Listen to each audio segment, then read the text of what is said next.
Aujourd'hui, nous allons parler du champ magnétique terrestre. Pour commencer, pourquoi avons-nous un champ magnétique ou plutôt comment se forme-t-il?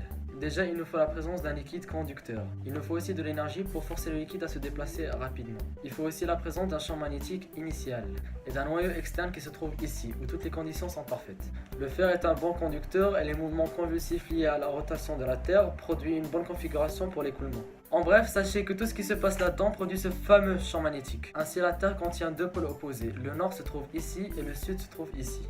Vous me direz que je me trompe, car je parle des pôles magnétiques. Effectivement, les pôles magnétiques et géographiques sont inversés.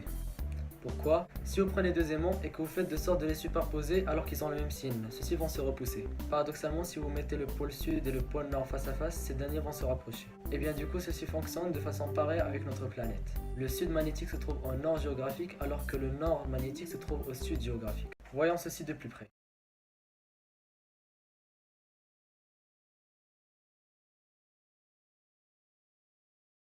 Parmi les grands facteurs nuisant à la vie sur Terre, l'énergie dégagée par le Soleil.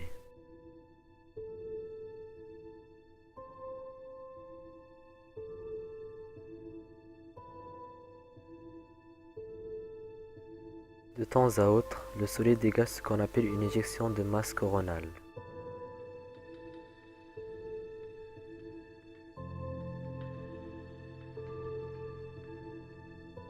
Cette visualisation informatique montre un nuage de plasma de millions de kilomètres parcourant la Terre à toute vitesse.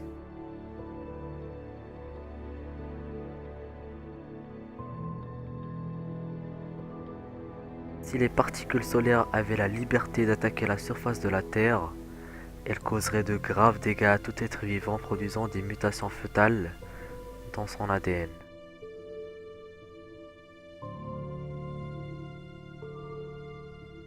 Heureusement, la Terre possède un système de défense, un champ de force invisible appelé magnétosphère, qui entoure notre planète.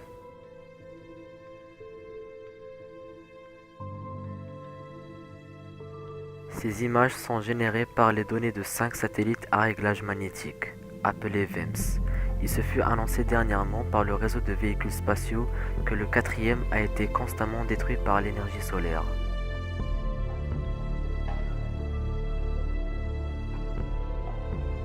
La forme du champ est produite par la même force du rayonnement, formant une larme nébuleuse de 200 000 km de diamètre.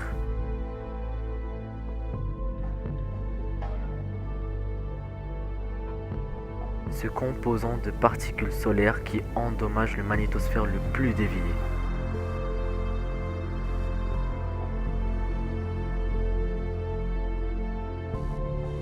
Mais lorsqu'une éjection de masse coronale survient, les particules de cette protection se détachent et ouvrent par la suite la couche du champ magnétique.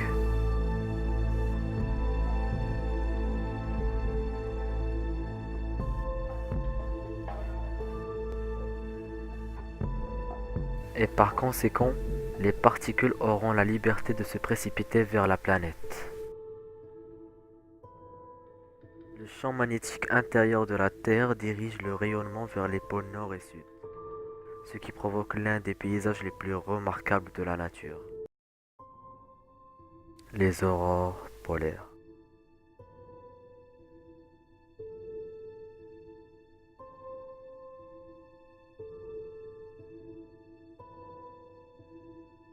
Et ici, nous pouvons voir la deuxième couche de défense de la Terre.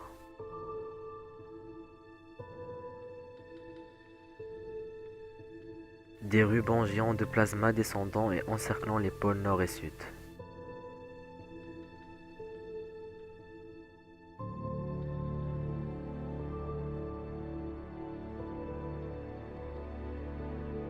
Lorsque ces derniers attaquent la haute atmosphère à une vitesse extrême, ils excitent les molécules.